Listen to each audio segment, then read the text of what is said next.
Hey everyone, how's it going? Five Finger Shuffle here. We are back with another video, and today what we're going to do is talk about the top 5 healers in Dungeon Hunter Champions. So for starters, let's start with the honorable mentions list. There are 3 of them. So healers being basically the glue that's going to keep your team alive. For anyone who is just starting the game, you are going to need some sort of healer when you first start the game. This champ is not only going to keep your team alive. Well, I mean, obviously that's the main part of it, is just keeping your team alive. So giving you enough health to survive while your damage dealers have enough time to kill the other team. So the first one I want to talk about is Cassandra. She actually has a really good kit, and she's really underrated because Zegna has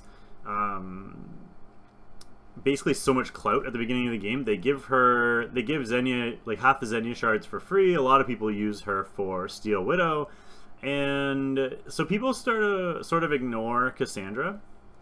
But she has an amazing kit. She has a strip, she has a defense break, she has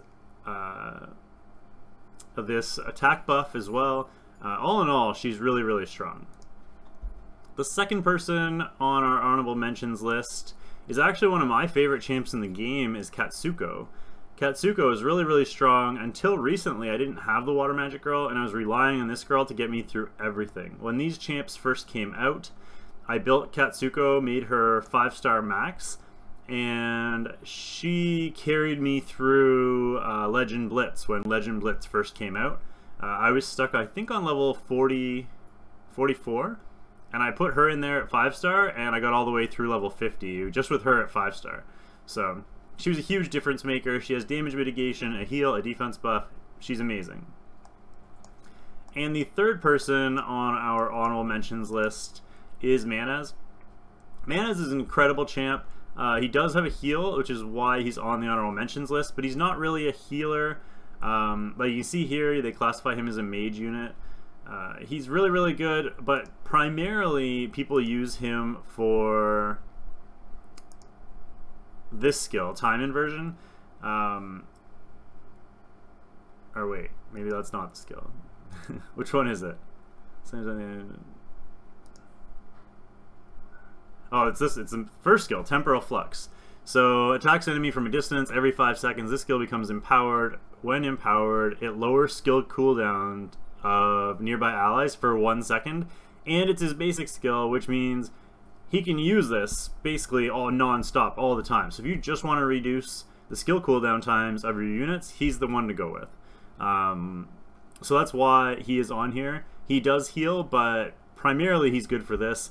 You're never going to use him as your primary healer, though, unless it's just for speedruns. And if you are doing those kind of speedruns, then you're probably not... You don't really need the idea of a top 5 healers list anyway. So let's jump right into the top 5 from here.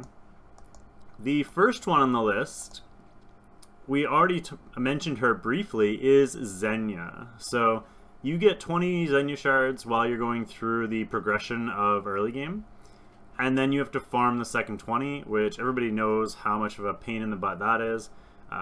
But we do it for a reason, and the reason is she's on this top 5 healer list. She's really, really strong.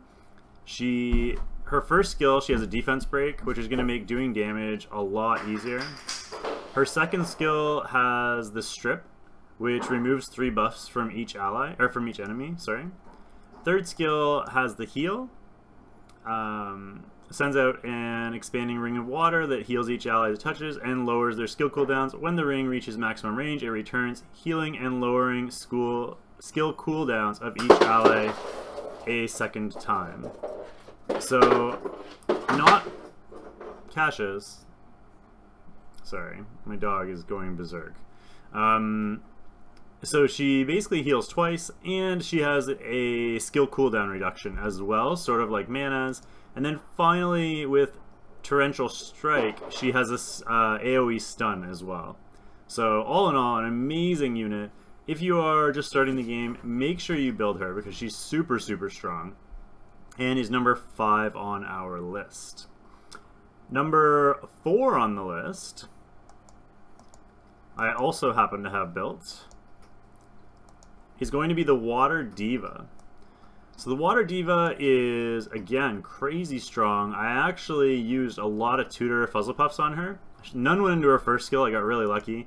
The second skill, 3 went in there, but then the third skill and the fourth skill got everything it wanted. So the third skill, I got the heal maxed, and the fourth skill, I got the duration. This middle skill here, I got that stun duration up by 1 second, which makes her a lot stronger. Adding an extra second to that stun could be the difference between living and dying, because it gives her that extra chance to heal, right?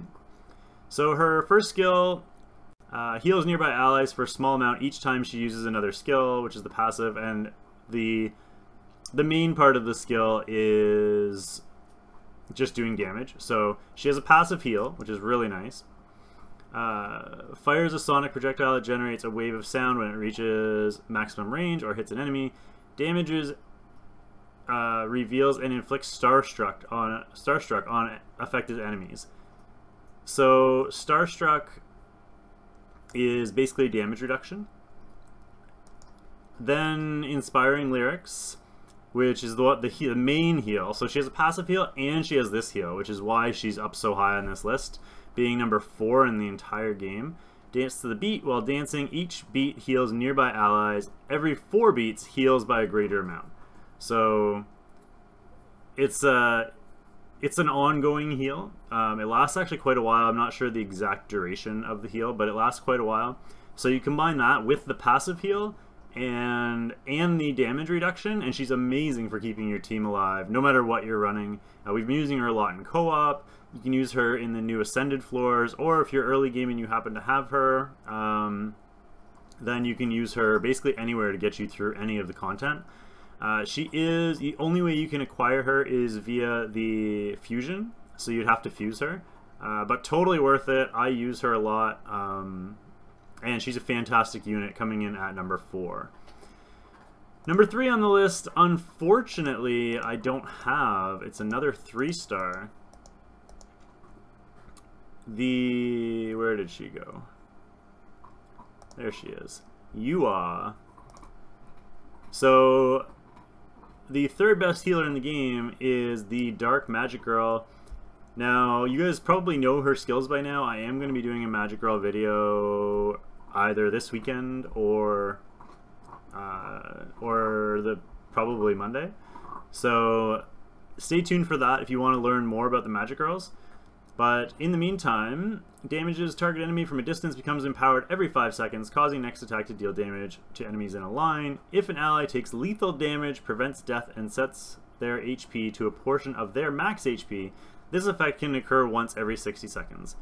So that passive part there is really the thing that you are using her for. That death prevention is enormous.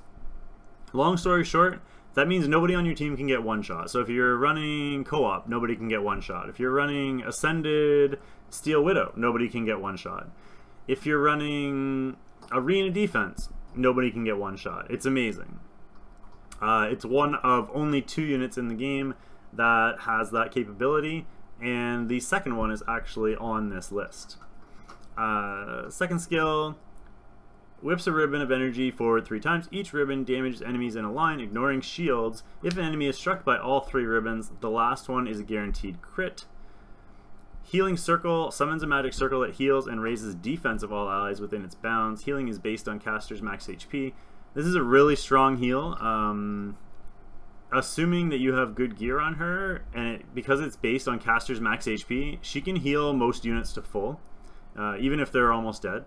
So crazy strong, and then add to that the defense buff, which is going to help them take less damage on top of this anti-death mechanic. And then, just in case she wasn't strong enough already, blesses all allies with protective magic, absorbing incoming attacks, reduces all damage dealt to affected allies. At the end of its duration, the spell unleashes this energy, dealing damage proportional to the damage absorbed to all enemies near affected allies. So, what does that mean? It means she's, first of all, defense buff, which is a 70% defense buff, is going to reduce a lot of damage. Then damage reduction, which then a portion of that damage reduction is put back into the enemies in the form of damage. And then even if you do manage to kill one of the, or do manage to get fatal damage on one of the allies, this passive will kick in and prevent them from dying, and then she can heal them up again. So the Dark Magic Girl is insanely strong, over the top, overpowered strong. And she only comes in at number 3. So now I'm sure you guys are wondering who the next, well, I'm sure you know who one of the next 2 will be, because I've been praying for this girl for ages. We finally summoned her the other day, the Water Magic Girl. So I'm sure a lot of you were expecting the Water Magic Girl to be at number 1, but we will get to number 1 in a minute. There is actually a better healer in the game.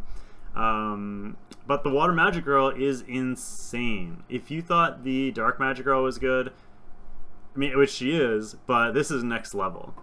So, for starters, they have the same first skill, so has the passive anti-death mechanic on it, which is absolutely incredible. Second skill, almost the same as the dark one, except it lowers defense. And if an enemy is struck by all 3 of these ribbons, it blocks buffs. So take that dark one, add a buff block and a defense break to it, and now not only is she protecting your team from dying, but she's making it easier to kill the other team as well. Then Cleansing Circle summons a magic circle that heals allies and removes all debuffs. So this is the same heal as the Dark Magic Girl, the difference being that instead of a defense buff, it will remove all debuffs on you. So it's a full team cleanse, as long as it's a relatively small circle, so you do have to be close to your allies in order for it to work. But having a full team cleanse, as I'm sure you guys have noticed in arena defense right now, is crazy, crazy strong. Because if you are stunned, which is one of the main counters on arena defense, this cleanse can come along and just unstun all of your allies. And then, of course, Queen of Hearts, which is the damage mitigation that turns into more damage. So, I mean, she's insane. There's no other way to put it. Even with the trash gear I have on her, which I will show you the gear just to show you how strong she is. She only has 58k HP, which, if you're really early game, that may seem like a lot. But to put that in perspective, my Greater Demon has over 100k HP. Even my Fire Magic Girl, who I use a lot, has 77k HP. So having 58 is really low, like 20k back. She's a 4-star at 22k HP, base HP, and same base HP for Katsu Ko. So they should have pretty much the same HP, but for her to be that low is crazy. Her gear, she only has 5-star gear on her, and it's only plus 12, even a plus 9 chest piece on her. This was just leftover gear because I just summoned her. I put this on her to basically get me to laundry day until I can change it and put good gear on her.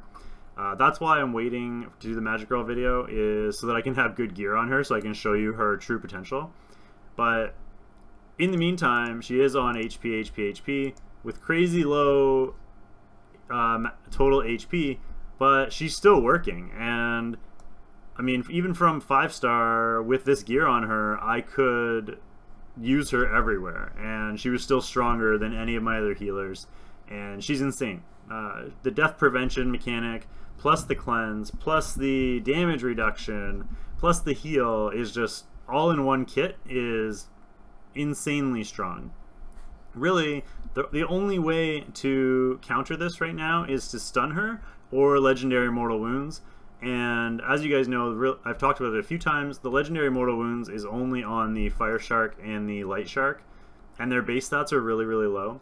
I'm actually hoping that even though I have her now, I'm hoping that the Ink Ninja buff is going to be Legendary Mortal Wounds, because I feel like that'd be a great counter to the current meta, and there's still a way that you can counter that again by doing co-op and getting the Hallowed gear from co-op, which then could cleanse the Legendary Mortal Wounds debuff.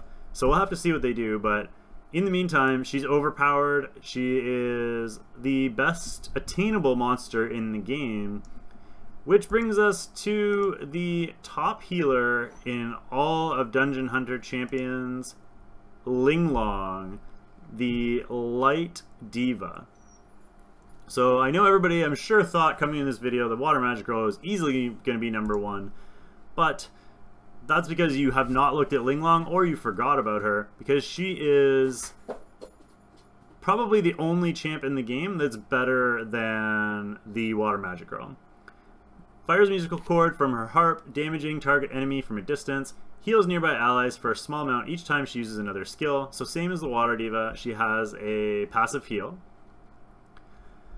Plays a chord that launches a sonic projectile, which generates a wave of sound when it reaches maximum range or hits the enemy or hits an enemy. This wave damages and reveals affected enemies. In addition, removes 1 buff from each affected enemy.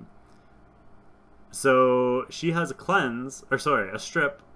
So if they have defense buff, she can strip it. If they have immunity or invulnerability or undying, they strip that too. And this skill, I believe, has a really low cooldown. Third skill, dance to the beat. This is the same, or wait, well, dancing each beat will, yeah, it's the same as the water one, except it removes 1 debuff from each of your allies, as well as heals.